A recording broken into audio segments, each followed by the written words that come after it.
The stars look different today, Commander Jake Harrison thought as he stood on the bridge of the UES Liberty. 3 months ago, humans believed they were alone in the universe. Now they were about to meet beings from another world, and Jake wasn't sure if this was the best day in human history or the worst. "Sir, we're picking up the alien fleet on long-range sensors," said Captain Lisa Rodriguez from her position at the tactical station. Her voice was steady, but Jake could see the tension in her shoulders. Everyone on the bridge felt it. They were about to make first contact with an alien species, and nobody knew what to expect. The Zephyrian Empire had sent a message to Earth 2 weeks ago. It was simple and direct. They wanted to meet human leaders at the edge of human space to discuss terms. The message didn't say terms for what, but the tone made it clear this wasn't a friendly social visit. "How many ships are we looking at?" Jake asked, though he already knew the answer would be bad news. 200 vessels, sir. All of them bigger than anything we've ever built, Lisa replied. She turned to face him, and Jake saw his own concerns reflected in her eyes. "Their lead ship is 3 times the size of our biggest battleship." Jake nodded slowly. Earth's entire defense fleet consisted of 50 ships, and most of those were converted civilian vessels with hastily mounted weapons. The government had rushed to build a military presence in space after receiving the alien message, but there simply hadn't been enough time. "Are our other ships in position?" Jake asked. "Admiral Kate Morrison confirms all human vessels are ready." "At the designated coordinates," Lieutenant Colonel Sam Mitchell said from the communications station. Sam was a career military officer who had volunteered for this mission despite having a wife and 3 kids back on Earth. "She's maintaining radio silence as ordered, but she's ready to move if things go bad." The waiting was the hardest part. Jake had been in combat before, back during the resource wars on Earth, but this was different. Humanity was about to meet an alien species that had the technology to cross the vast distances between stars. If they wanted to destroy Earth, Jake wasn't sure there was anything humans could do to stop them. "Contact," Lisa announced. "The alien fleet is dropping out of faster-than-light travel. They're taking up formation around their flagship." Jake straightened his uniform and walked to the center of the bridge. "Open a channel." The main screen flickered to life, showing the interior of an alien ship. The being that appeared was tall and thin, with pale blue skin and large dark eyes. It wore what looked like a military uniform covered in strange symbols. When it spoke, the words were translated by computer systems the aliens had provided. "I am Fleet Admiral Vexstar of the Zephyrian Empire," the alien said. Its voice was cold and mechanical through the translator. "You are the leaders of the species that calls itself human." "I am Commander Jake Harrison of the United Earth Space Force," Jake replied, trying to keep his voice calm and professional. "We received your message requesting this meeting."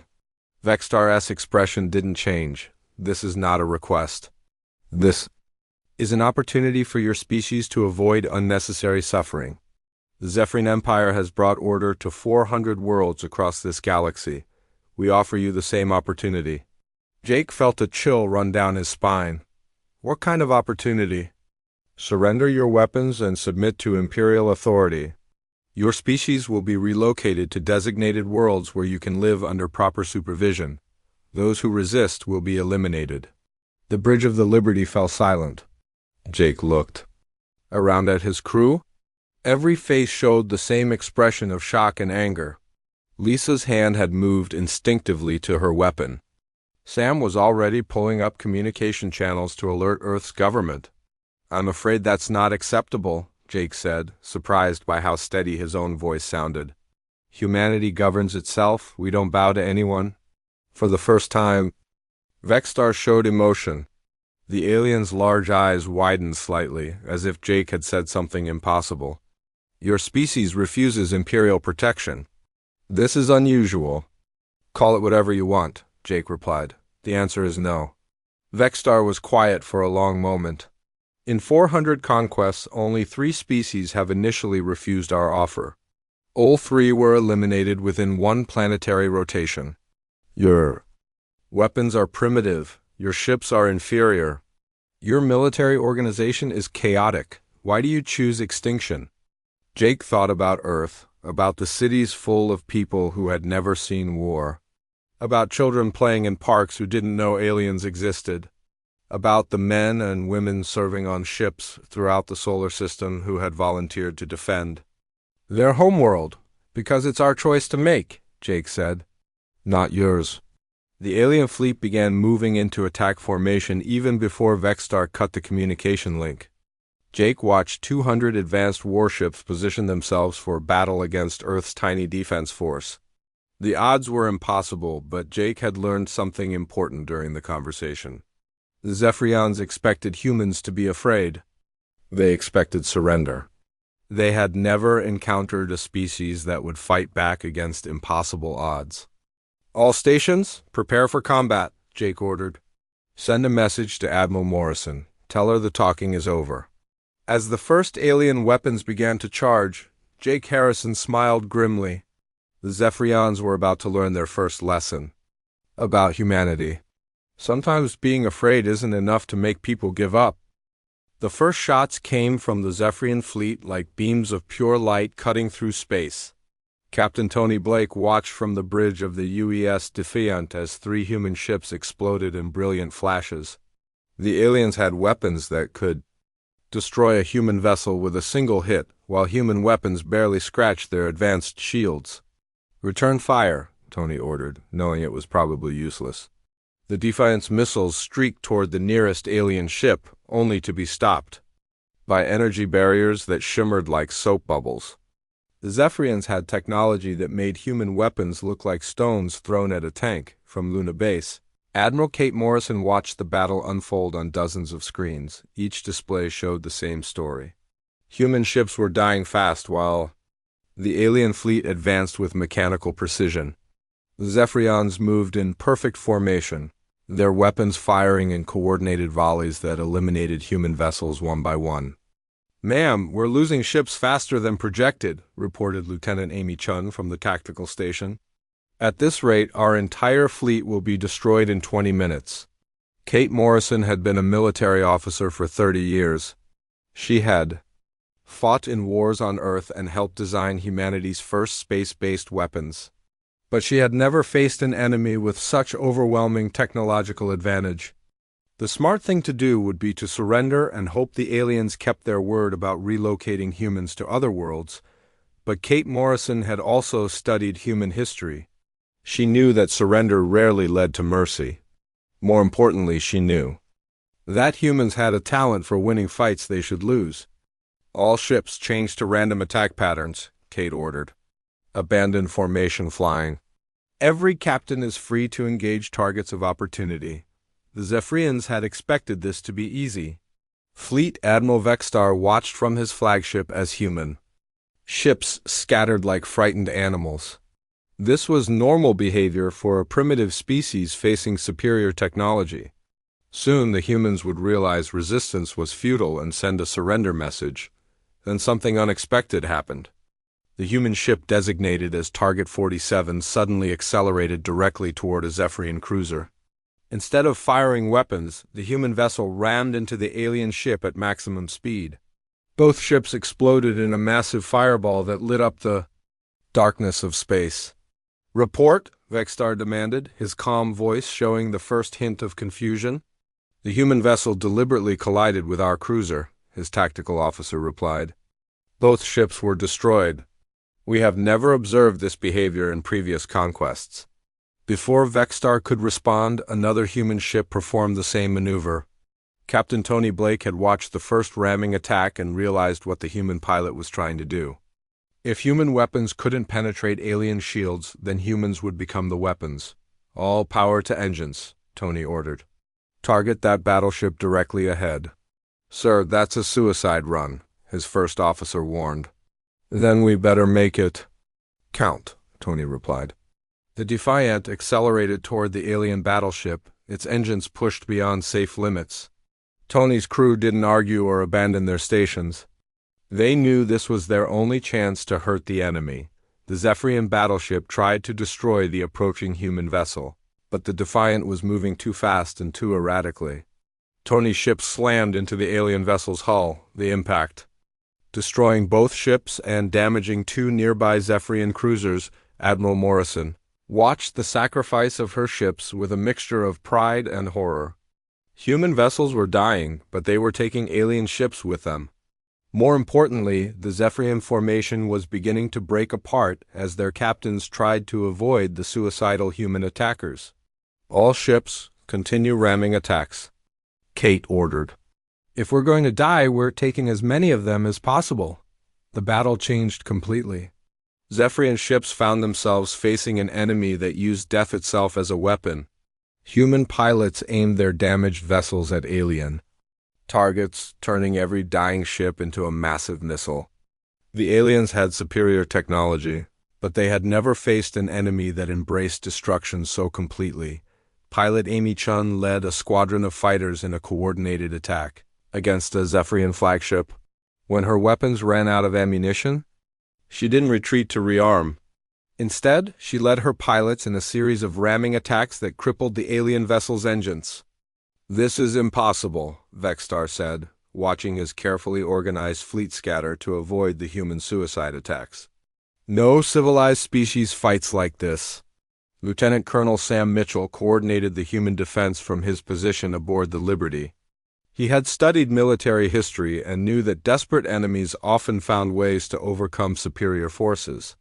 But even Sam was amazed by what he was seeing.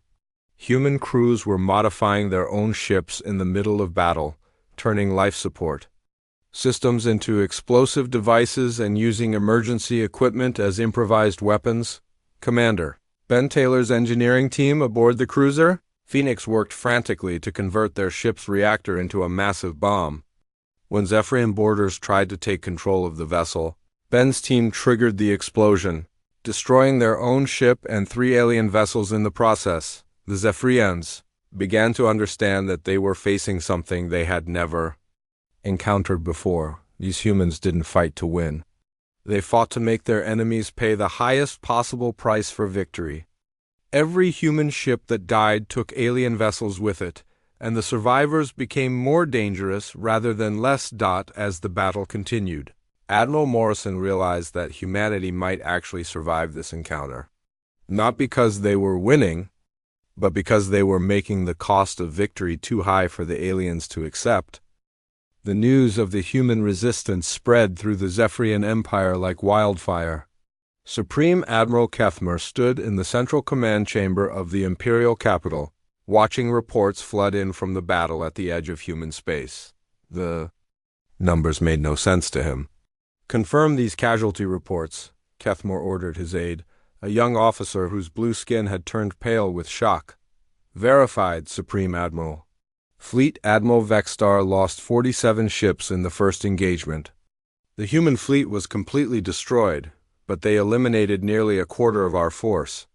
Kethmer had conquered over 100 worlds personally. He had seen every type of military resistance the galaxy had to offer. Some species fought with advanced technology. Others used superior numbers or defensive positions. But no species had ever achieved such devastating results while losing every single ship. "How did they do it?" Kethmer asked. "The humans used suicide attacks, sir. They turned their own ships into weapons and rammed our vessels.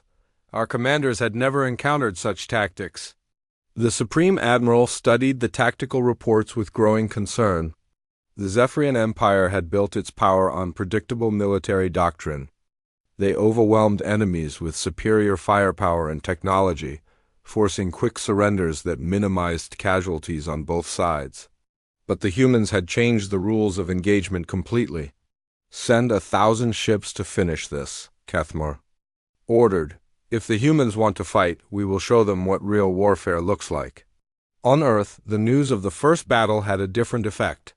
General Paul Jackson stood in the Pentagon's war room, surrounded by military leaders from every nation on the planet. The screens around them showed the same thing. Humanity was about to face the largest invasion fleet in recorded history. "We hurt them," General Jackson said, his voice filled with grim satisfaction. 50 ships against 200, and we took 47 of theirs down with us. That's not a defeat. That's a lesson. Dr. Helen Wright, the lead scientist on the alien technology research team, looked up from her computer terminal. General, we've been analyzing the wreckage from the first battle. The alien ships use energy shields that can stop our conventional weapons, but they have blind spots. Physical impacts can penetrate their defenses. Then we make more physical impacts, Jackson replied. Every cargo ship, every passenger liner, every piece of space junk that can fly becomes a weapon. We're not just fighting for Earth anymore. We're fighting to show the galaxy that humans don't give up. The transformation began immediately. Civilian shipyards across the solar system started converting merchant vessels into improvised warships. Factory workers who had never seen combat began installing weapons on mining ships. Retired military officers came out of retirement to command vessels that had been hauling cargo just days before. Admiral Greg Thompson took command of the new human fleet from the space station orbiting Mars. Greg had been a cargo ship captain before the war, but he understood something the aliens didn't. Humans were at their most dangerous when they had nothing left to lose. The enemy is coming with 1,000 ships, Greg announced to his fleet commanders. They think numbers will scare us. They're wrong. Every human ship out there represents someone's home, someone's family, someone's future. We're not just defending Earth, we're defending the idea that free people can choose their own destiny. The second wave of Zephyrian ships arrived expecting to find a broken enemy ready to surrender. Instead, they found a trap.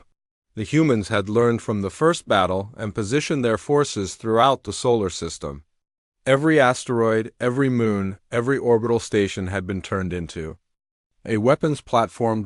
Colonel Maria Santos led the ground forces preparing Earth's defenses. She had studied the alien technology and realized that the Zephyrians were used to fighting in space. If they landed troops on Earth, they would face a completely different kind of war. Turn every city into a fortress, Maria ordered her commanders. If they want to occupy our planet, they'll have to fight for every building, every street, every room. We'll make them pay for every inch of ground. The human preparations horrified the Zephyrian scouts. Instead of cowering in fear, the humans had turned their entire civilization into a military machine. Children were being evacuated from cities while their parents stayed behind to fight. Elderly civilians were learning to use weapons. Scientists were working around the clock to develop new ways to kill alien invaders. This is madness, Fleet Admiral Vextar reported to Supreme Admiral Kethmore. The humans are not behaving like any conquered species in our records. They are treating this war as if their entire existence depends on victory. All conquered species fight for their existence, Kethmore replied. What makes these humans different? They fight as if they would rather die than submit, even knowing that death is certain. Our psychological warfare specialists cannot explain this behavior. The second battle began when the massive Zephyrian fleet entered the solar system. They expected to crush the human resistance quickly and move on to the occupation phase. Instead, they found themselves facing an enemy that had spent every available moment preparing for their arrival. Human ships attacked from behind asteroids and emerged from the shadows of planets. They used hit-and-run tactics that frustrated the orderly Zephyrian battle formations.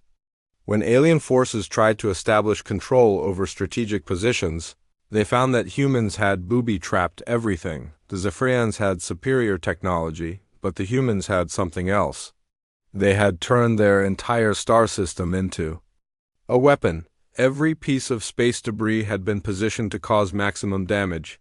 Every defensive installation had been designed to hurt the enemy even after it was destroyed. As the battle raged across the solar system, Supreme Admiral Kethmore began to understand that this war was different from any previous conquest. The humans were not fighting to negotiate better terms or to protect their resources. They were fighting to prove that some things were worth dying for, and that free people would never accept slavery no matter what the cost.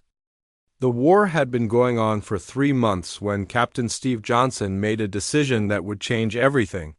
He stood on the bridge of the damaged space station Olympus, watching a massive Zephyrian battle group approaching through the asteroid belt. The station's weapons were destroyed, life support was failing, and his crew of 200 people had nowhere to run. "Sir, we should evacuate," his first officer suggested. "The escape pods can reach the Mars colony if we launch."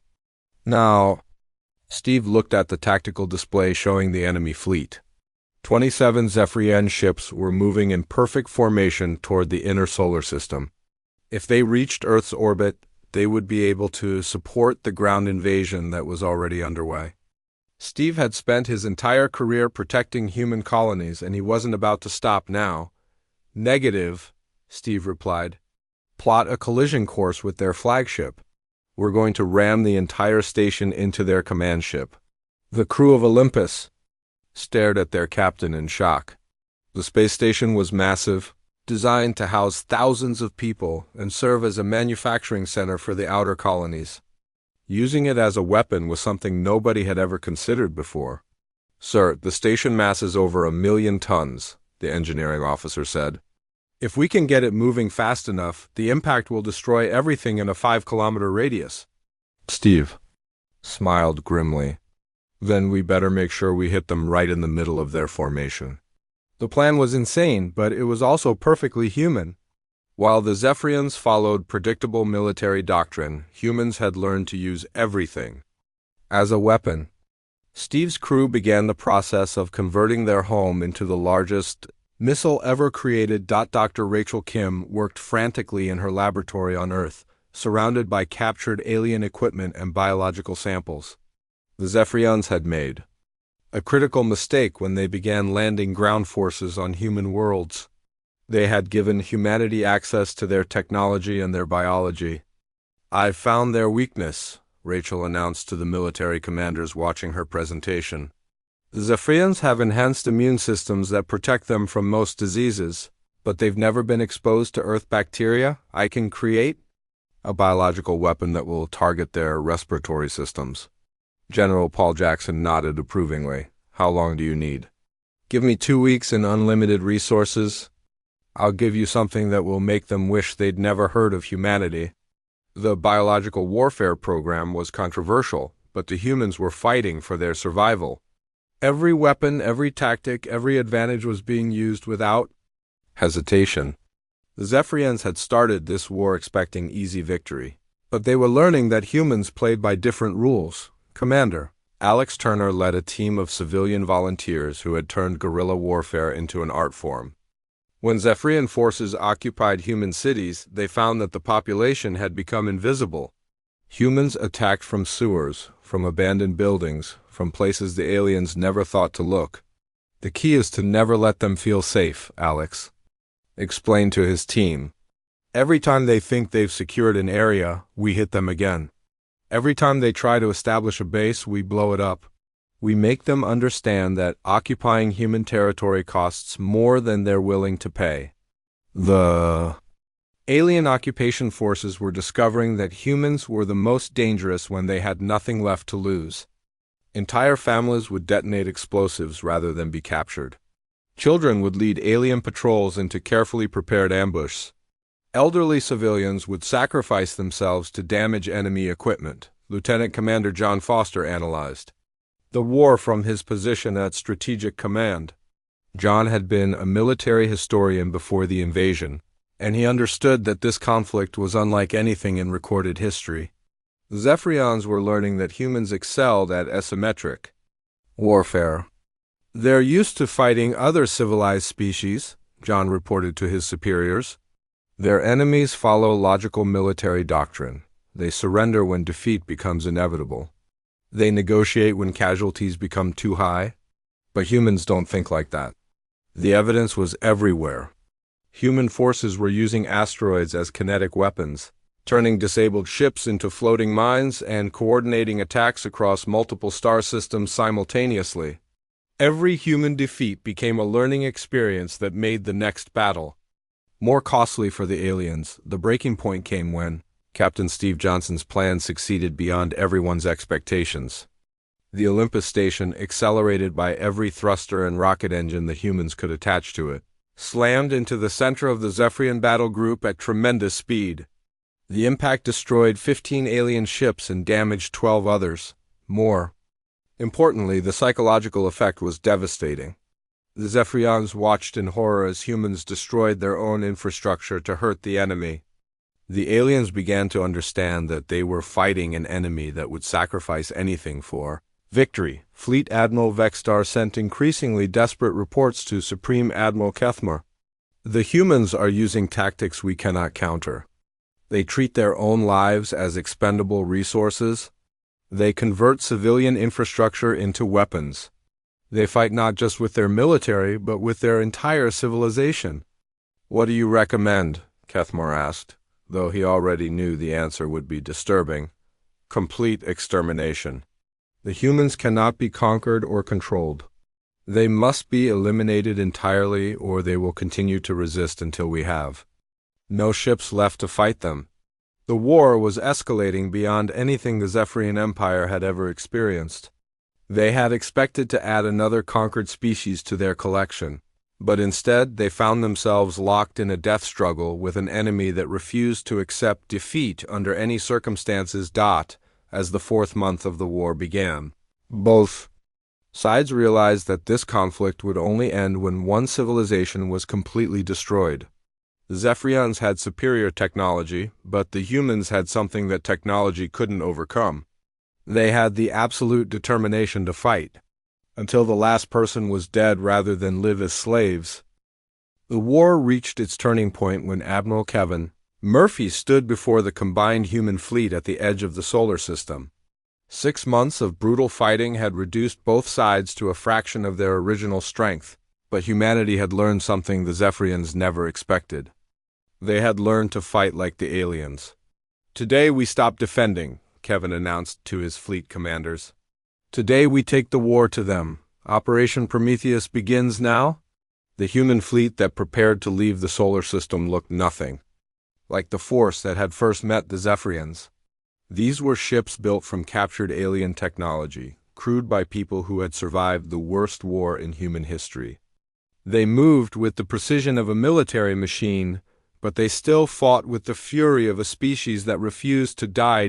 Commander Diana Ross led the advanced scouts in converted alien vessels.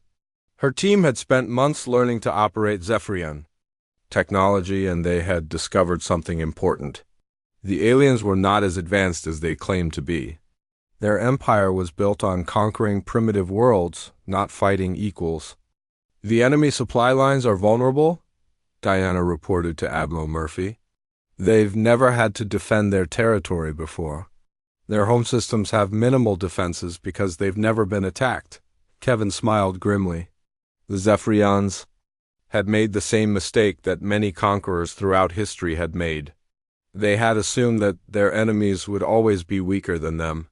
But humans had a talent for becoming stronger during wartime. Major Chris Evans coordinated the planetary defense networks that would protect human worlds while the fleet was away. Chris had been a computer programmer before the war, but he had learned to think like a soldier. Every human colony now had automated weapon systems that could function without human operators. If the aliens try to attack Earth while our fleet is gone, they'll find that we've prepared some surprises, Chris explained to the civilian leaders. Every satellite, every orbital platform, every piece of space debris has been turned into a weapon. The solar system itself will fight back. The human invasion of Zephyrian space began with a series of coordinated strikes that confused the alien military commanders. Instead of attacking major military targets, the humans went after supply ships and communication centers. They used the same hit-and-run tactics that had worked so well in the solar system. The Zephyrians had never faced an enemy that could bring the war to their home territory. Supreme Admiral Kethmer found himself dealing with something he had never experienced before. Fear. The humans were not just fighting for survival anymore. They were fighting to prove that they could destroy their enemies completely. Captain Joe Anderson led the most dangerous mission of the war. His ship, the Revenge, had been built from the wreckage of 3 different vessels and equipped with enough explosives to destroy a small moon. Joe's target was the Zephyrian Empire's primary command center, a massive space station that coordinated military operations across hundreds of worlds. "This is a one-way mission," Joe told his volunteer. Crew, we're going to ram that station and detonate everything we have. The explosion will be visible from 3-star systems away. Joe's crew consisted of people who had lost everything in the war. Their families were dead, their homes were destroyed, and they had nothing left except the chance to hurt the enemy. They were the perfect crew for a suicide mission, the attack. On the command center succeeded beyond all expectations. Joe's ship penetrated the station's defenses by disguising itself as a damaged refugee vessel. When the Zephyrians realized what was happening, it was too late. The explosion destroyed the command center and killed the entire Zephyrian High Command. The psychological impact was devastating.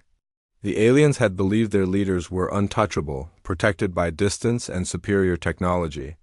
But humans had proven that nowhere in the galaxy was safe from their revenge. The rigid military structure that had conquered hundreds of worlds collapsed within hours. Fleet. Admiral Vexstar found himself in command of an empire that no longer existed. With the High Command dead and the communication networks destroyed, individual Zephyrian fleets began making their own decisions. Some tried to continue the war, others attempted to negotiate, and many simply fled to the outer rim of the galaxy. The humans have done something impossible, Vexstar reported to the scattered remnants of the Zephyrian military. They have turned a defensive war into an offensive campaign. They are no longer fighting to survive. They are fighting to destroy us completely. The war had transformed humanity in ways that nobody had predicted. The species that had once been divided by national boundaries and cultural differences have become united by a common enemy. Every human, regardless of their background, now understood that survival required total commitment. Dr. Helen Wright coordinated the reverse engineering program that had given humanity access to alien technology. Her teams had learned to build faster-than-light ships, energy weapons, and defensive systems that matched anything the Zephyrians possessed. But they had also learned to use this technology in ways the aliens never imagined. We're not just copying their equipment, Helen explained to military commanders. We're improving it. Human creativity combined with alien technology is producing weapons that neither species could have developed alone. The war was entering its final phase, but nobody knew which side would emerge victorious. The Zephyrians still had superior numbers and better established infrastructure, but the humans had proven that they could fight anywhere, anytime, and under any circumstances. As the 7th month of the war began, Admiral Kevin Murphy prepared for the final assault on the Zephyrian homeworld. The humans had learned to fight like their enemies, but they had never forgotten how to fight like humans. They were about to show the galaxy what happened when a species that refused to surrender gained access to the tools of galactic warfare. The war ended not with a final battle, but with a simple communication message sent across the galaxy. Fleet Admiral Vexstar, the alien commander who had first encountered humanity, stood alone on the bridge of his damaged flagship. Around him, the remnants of the once mighty Zephyrian Empire burned in the darkness of space. "This is Fleet Admiral Vexstar of the Zephyrian Empire," he said into the communication device, knowing that humans throughout the galaxy would hear his words. "I formally surrender all remaining Imperial forces to human authority. The war is over." Admiral Jake Harrison, the human commander who had refused the first surrender demand 8 months ago, received the message aboard his flagship in orbit around the former Zephyrian capital world. Jake looked older now, marked by months of brutal warfare, but his eyes still held the same determination that had started this impossible war. "Surrender accepted," Jake replied simply. "All Zephyrian forces will lay down their weapons immediately. Any ship that continues to fight will be destroyed." The galaxy watched in stunned silence as news of the human victory spread. The Zephyrian Empire, which had ruled hundreds of worlds for thousands of years, had been defeated by a species that had only learned about faster-than-light travel 8 months ago. It was impossible, but it had happened, Colonel Lisa Rodriguez established the first human command post on the Zephyrian homeworld.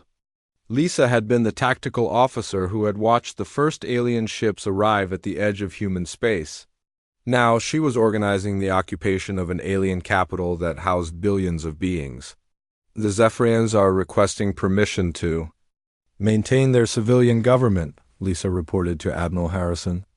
They want to negotiate terms for their continued existence as a species. Jake considered the request carefully. The humans had won the war, but they had also learned something important about themselves.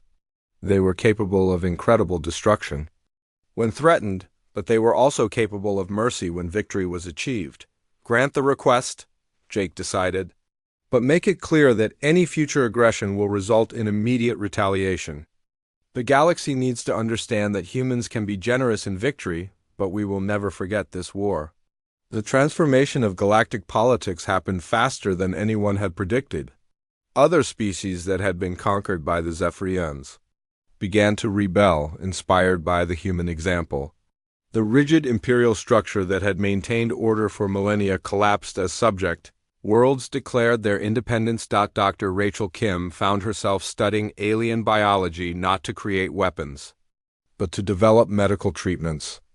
The humans had discovered that many species in the galaxy suffered from diseases that Earth science could cure. Instead of using their knowledge to cause harm, humans began sharing medical technology with their former enemies. The Zephyrians never developed certain types of medicine because they focused entirely on military technology. Rachel explained to the new Galactic Council, "We can help hundreds of species improve their quality of life if we work together instead of fighting." Commander Alex Turner led the effort to establish the Galactic Defense Alliance, a new organization designed to prevent future wars of conquest.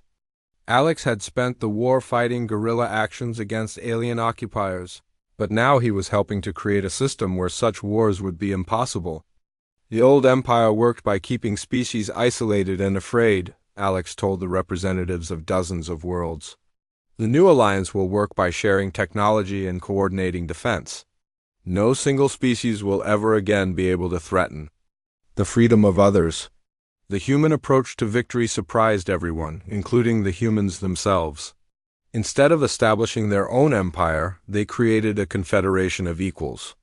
Instead of enslaving the Zephyrians, they offered them membership in the new alliance. Instead of keeping alien technology for themselves, they shared it with anyone who promised to use it peacefully. Admiral Kevin Murphy supervised the dismantling of the Zephyrian war machine. The massive fleets that had once terrorized the galaxy were converted into exploration vessels and cargo ships. The weapons factories became manufacturing centers for medical equipment and communication systems. "The galaxy is entering a new age," Kevin announced at the first meeting of the Galactic Defense Alliance. "We've proven that free people can defeat any tyranny if they're willing to fight for their freedom. Now we need to prove that we can build something better than what we destroyed." The war had changed humanity in fundamental ways. The species that had once been confined to a single star system now had access to the entire galaxy. The people who had once fought each other over resources and territory now understood that their greatest strength came from unity. Fleet Admiral Vexstar, the alien commander who had started the war by demanding human surrender, found himself working with the same humans he had once tried to destroy. Vexstar had been appointed as the Zephyrian representative to the new alliance, and he spent his days trying to understand how his superior civilization had been defeated by what he had considered a primitive species. "What made you so dangerous?" Vexstar asked Admiral Harrison during one of their regular meetings. Jake thought about the question for a long moment. "We never learned how to give up. Every other species you conquered was reasonable. They calculated the odds and surrendered when defeat seemed certain. But humans don't think like that. We fight hardest when we have the least chance of winning." The galaxy had learned a new phrase during the war. Human tactics became synonymous with the impossible made possible. Military academies throughout known space began studying the human approach to warfare, not to copy it, but to understand how a technologically inferior force had defeated a galactic empire. But the most important lesson was not about fighting. It was about what came after the fighting was over. The humans had proven that victory was not about destroying your enemies, but about creating a future where everyone could live in freedom. The war that had started with an alien demand for human Surrender had ended with humanity leading a galactic alliance dedicated to preventing such wars from ever happening again. The species that had been dismissed as primitive had become the guardians of galactic peace, not through superior technology, but through an unshakable commitment to the idea that freedom was worth any sacrifice.